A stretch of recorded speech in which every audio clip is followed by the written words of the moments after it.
পটুয়াখালীর কলাপাড়ায় লতাচাবলি ইউনিয়নের পূর্ব আলিপুর গ্রামে এক দুঃসাহসিক চুরির ঘটনা ঘটেছে।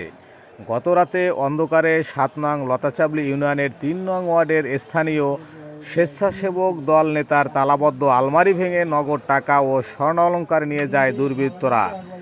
ভুক্তভোগী শাহাদত হোসেন জানান, লাভটা হয়তো কিছু দিয়ে লোয়ার বাড়ি দিয়ে খুলে ফেলাইছে, লাভ ফালাই রেখে গেছে। এরপরে এখানে মালামাল আনলে এগুলা তল্লাশি করছে আর কাপড় চোপড় এই জায়গায় রাখছে। আর এটা হয়তো কোনো স্ক্রু ড্রাইভার দিয়ে এটা চাপ দিয়ে এটা ভেঙে ফেলাইছে। এখানে স্বর্ণ ছিল, কানের জিনিস ছিল, নাকের জিনিস ছিল, তারপরে 1,20,000 টাকা ছিল, এগুলো নিয়ে গেছে।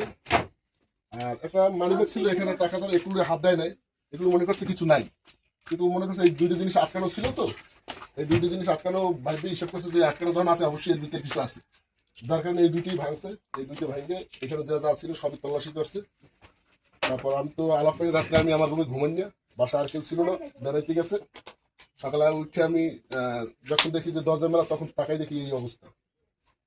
এবার শুনছি আরো নাকি পাশাপাশি আরো 2 বাড়ি চুরি হয়েছে। আমি তো সেই আগে জানি যে ওই 2 বাড়ি চুরি হয়েছে, পরবর্তীতে আমার নিজের ঘরই চুরি হয়ে গেছে। তার স্ত্রী বাবার বাড়িতে ছিলেন আর তিনি বাড়িতে একাই ছিলেন।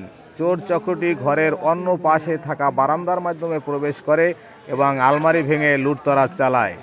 ভুক্তভোগী জানান, লুট হওয়া অর্থের মধ্যে ধান বিক্রির 1,20,000 টাকা এবং প্রায় 1.5 লক্ষ টাকার স্বর্ণ অলংকার ছিল।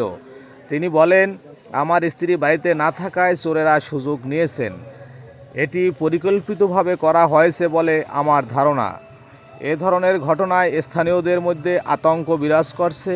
ভুক্তভোগী পরিবার এখন আইনের পদক্ষেপ নেওয়ার প্রস্তুতি নিচ্ছেন। Desk report, Kuakata update.